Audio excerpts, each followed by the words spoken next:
Hi friends! Today we're going to be playing a very fun bookish game. And when I say we, of course, I mean me, by myself, all alone, because I'm that cool and popular. I don't know who created this video concept. I did not do my background research prior to filming, so apologies. But the game is called Rewrite, Reread, Burn, where it's basically a play on that popular party game that I won't say the name of because, try to keep it PG. Okay, I did not do a good job explaining how the game is played, but it's really not that complex. I've got a mug full of slips of paper. Written on each slip of paper is the title of one of my favorite books. I'll remove 3 random slips at a time and choose which of the 3 books to reread, which means exactly what it sounds like, which book to rewrite, which, in my interpretation of the game, means to permanently alter the text, for better or for worse, in all copies of said book to ever exist, and which book to burn, which, in this vaguely existential thought experiment, means that this book will cease to exist and will never have existed at all. Okay, back to the video. I may or may not have just played like 3 rounds of the game and forgotten to click record. That's embarrassing for me. We're going to pretend like that never happened. We're going to fold these pieces of paper right back up and put them right back in the cup. And we will never speak of this again. I guess technically I didn't really have to tell you that I was an idiot and forgot to click the record button. But I feel like honesty is important, And I did turn the lighting down a bunch because it was a little bit intense. I don't need, light to be shown inside my pores. That's a little much. Okay, now that I'm actually doing this on camera, let's see what our first 3 books that we land on are, that we will unfortunately have to compare to one another. Howl's Moving Castle by Diana Wynne Jones. That's a really fun, middle grade fantasy novel. The Wonderful Wizard of Oz, a classic, of course. Last one. The Bell Jar by Sylvia Plath. Definitely a tonal shift from the first 2, kids' fantasy books. You know what? I feel like this one's actually not that hard. I think I would have to burn Howl's Moving Castle, even though I really don't want to. I don't want to, but what's done is done. I think I would rewrite The Wonderful Wizard of Oz because I feel like, I know the story. I think I could do an okay job.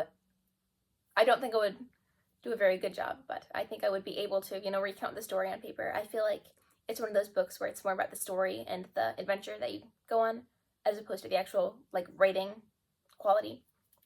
And then I would reread The Bell Jar by Sylvia Plath, just because I know for a fact that if I were to try to rewrite this, I would totally butcher it.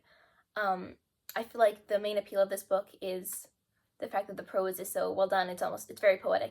Sylvia Plath was literally a poet, obviously, so, she's gonna have some very lyrical writing, and I don't want to step on her toes. All right, second round. I feel like this is one of the worst videos I've ever made. I'm gonna be so for real, but hey. The Book of Lost Things by John Connolly. This was one of my favorite books of last year. Next up is Notes from the Underground by Dostoevsky. I always try to say that so quickly. Dostoevsky. Fyodor Dostoevsky. I talk way too fast. I think that's the moral of the story. The third one is Rosemary's Baby by Ira Levin. One of my favorite horror novels, honestly. Oh, this is really tough. I really like all these books. I feel like between the 3 of them, I have the least amount of sentimental, personal attachment to Notes from the Underground. So as much as I don't want to, I'm gonna burn this one. It ceases to exist now. Sorry to all you Russian literature fans, but I prioritize my frivolous fantasy and horror. Don't know what that says about me. Rosemary's Baby, I would rewrite, I think. I feel like one of the reasons Ira Levin's novels translate so well to film most of the time is because they're more story-focused than they are, prose-focused or, focused on, the writing style or quality. So although I don't think I'm nearly as skilled of a technical writer as Ira Levin, I think I could still, remember the story okay and get it down on paper.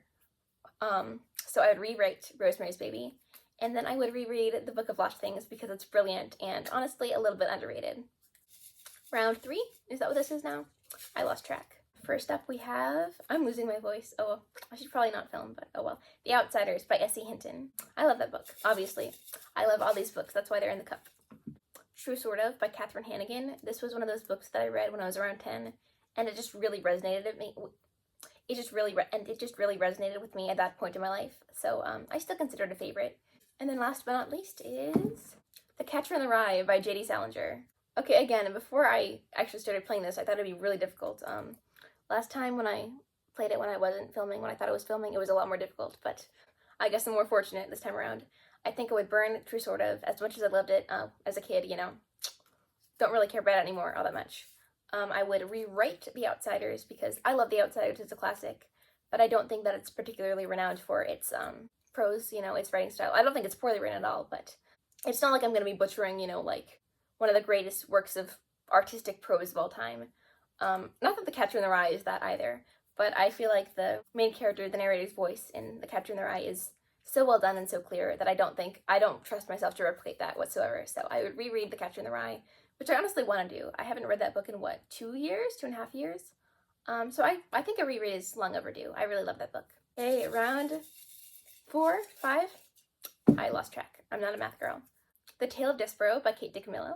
I love that book. I loved all Kate DiCamillo's books when I was little. She was one of my favorite writers. She's still definitely one of my favorite children's writers, I'd say. The Wild Party by Joseph Moncure March. That's a novel-length poem that I read last year, I want to say, and it was just everything I love about poetry. And then Furthermore by Tahira Mafi. This is a children's fantasy, which I think was absolutely adorable and really precious. So now I have to reread one of these, I have to rewrite one, and I have to burn one.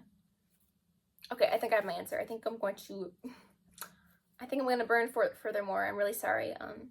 I love this book. I don't want to see it burn, but gotta do what you gotta do.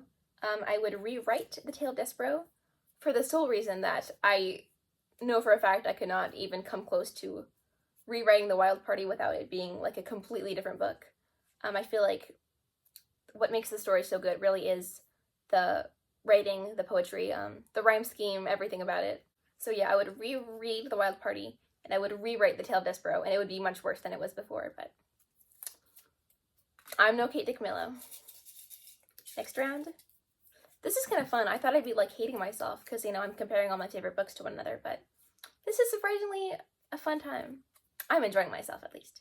The Princess Bride by William Goldman. I feel like most of us know The Princess Bride, right? It's got Carrie Elwes, Robin Wright, that little guy from Clueless. Six of Crows is in the next one. That's a young adult fantasy I read 2 or so years ago, and I loved it at the time. The Book Thief by Marcus Zuzak. This is a historical fiction and one of my all-time favorite books from middle school. Okay, this one's actually hard. Remember when I just said it was not that bad? The Book Thief, The Six of Crows, and The Princess Bride. Oh, that's hard. Oh, I hate this. I hate this, actually. I think I would... Oh, I hate myself. I think I would burn Six of Crows. I think I would... I'm trying to think. If I were to rewrite either of these, which one would be less horribly offensive, or less of a disgrace to the original, I guess. I'm gonna reread The Book Thief, I think, just because it had such a big impact on me, during my formative years, whereas I didn't read The Princess Bride until a little later. And then I guess I'll rewrite The Princess Bride and make it significantly less funny and charming. Yeah. Next round. A Clockwork Orange by Anthony Burgess, or Burgess. I don't think I'll ever know how to say his name. I know I could just Google it, but that takes effort, okay? The Color Purple by Alice Walker. Great book. I think I read it last year.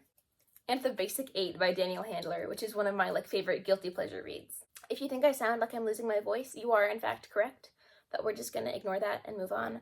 I think I'm gonna reread A Clockwork Orange. I think it's gotta be my favorite of these 3. And also I don't trust myself to rewrite it because I think one of the things I love most about it is the way it's written.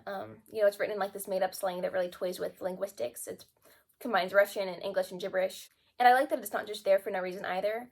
It really serves the whole theme of adolescence, these kids and their slang. And then it also puts this sort of metaphorical barrier between, all the horrible violence that's going on in the book and the experience of actually reading it. I feel like it almost softens the blow just because you're reading it in this absolutely absurd language.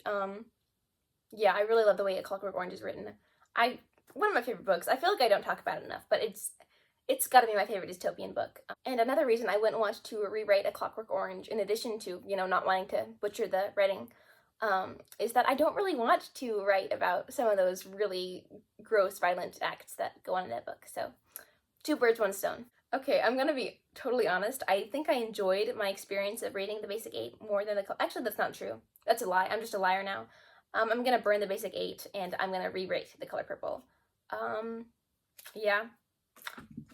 I love all these books. I just wanna reinforced that. Sorcery of Thorns by Margaret Rogerson. This was a recent read of mine, and I really enjoyed it. I thought it was so fun. Not the greatest book ever written, but so fun. Flowers for Algernon by Daniel Keyes, one of my favorite classics. And last but not least, Jip and Janneke, the children's book series from the Netherlands. This is really hard. I'm obviously going to reread Flowers for Algernon. That's like leagues above the other two. No offense, in my personal opinion. But between Jip and Janneke and Sorcery of Thorns, I think I'm going to rewrite Jip and Janneke and burn Sorcery of Thorns, because I did love Sorcery of Thorns, but I feel like Jip and Janneke is just more of like a cultural sensation, you know? Like, they are the most iconic Dutch preschoolers, and I don't want to take that away. So I love Sorcery of Thorns, but it ceases to exist now. The Bluest Eye by Toni Morrison. Oh my goodness, what a good book. What a great writer. I read one of her, or I think it's her only short story recently. I don't remember the title of it because I'm the worst, but it was excellent. The Little Prince. Oh my, I hate this already. This is the worst. And the last, all these books are so good. I mean, I guess, what did I expect? I literally put all my favorite books in here, or most of my favorite books. Some of my favorite books. Oh, that's so difficult. I don't want to burn any of these, and I don't want to rewrite any of these. I just want to keep them all preserved as they are. Oh my gosh. I hate to say it.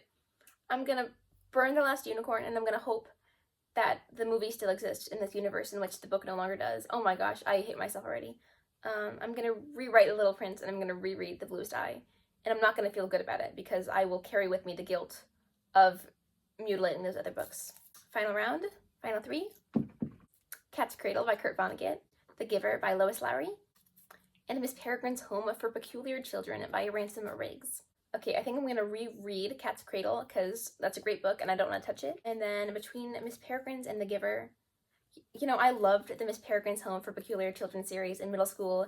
That was, I think, the first series I really got into reading once quarantine started in like 2020. So I definitely have very fond memories of that. Obviously, quarantine wasn't a great time, but that series made it a lot easier for me. I love all those characters, and I love being in that world. I think it's such a fun series. But that said, I am gonna probably burn it because, I mean, The Giver's a classic. I can't burn The Giver. I'll rewrite it instead. Yeah.